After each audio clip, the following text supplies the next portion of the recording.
Hello. The subject of this video is about volume.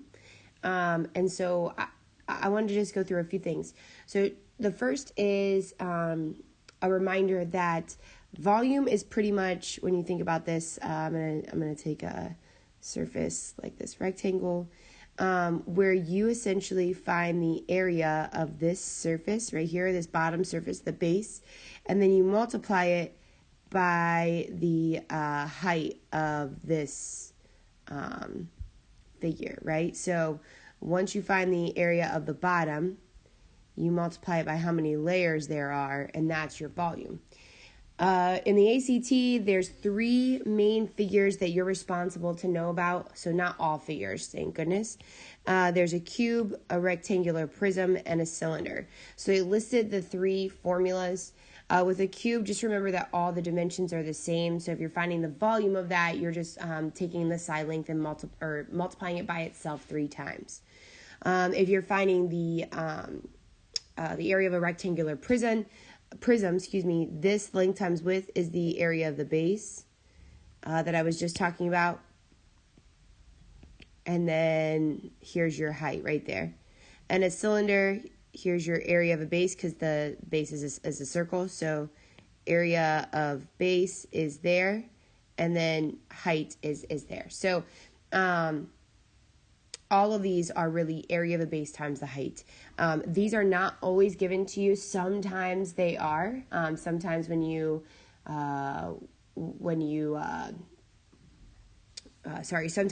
go into a question, it'll say it in the question, and other times it just takes for granted that you know it. So I would absolutely start recognizing these formulas and writing them down as something like you've got to make sure you know. There are 3 types of volume questions most often found on the ACT. So one is just a basic calculation of volume. A second is where you're comparing 2 volumes in some regard. And the other is finding a missing dimension given the volume. So when you're reading through, you've got one of these 3 categories. And if you're struggling, it would be really, really important. Is it all volume questions that you're struggling with, or is it, questions like question 2, where you have to compare? That's something to recognize.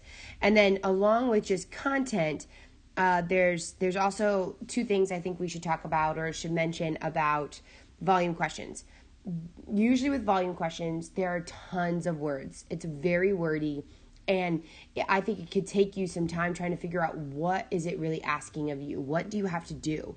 So just make sure to be patient, really read through, try to draw a picture if there's not one, which leads me to my second one. It's not always a guarantee that there's a picture. Draw a picture, give yourself a guide if you need to, and remember that if you're lost in the words, just remember that it's one of these 3 things up above. Okay, so if you're reading through and you're like, I don't even know, well, is it asking you to, is it giving you 2 different figures? Then it might be a comparing, volumes type of question. So keep in mind that those are some just overarching ideas and things to know. Again, when you're doing these questions, and there's 24 of them, when you're doing them, try to figure out what's the thing that's getting you to struggle if you do struggle. Is it that there are no pictures? Is it that there's so much reading you're not sure how to do it? Or is there a content type of question that you're missing? So all of those things are valuable, things that I can help you with, things that you can kind of practice on your own too, practice more with. So just something to keep in mind. All right, so let me know if you have any questions, and good luck on your volume activity.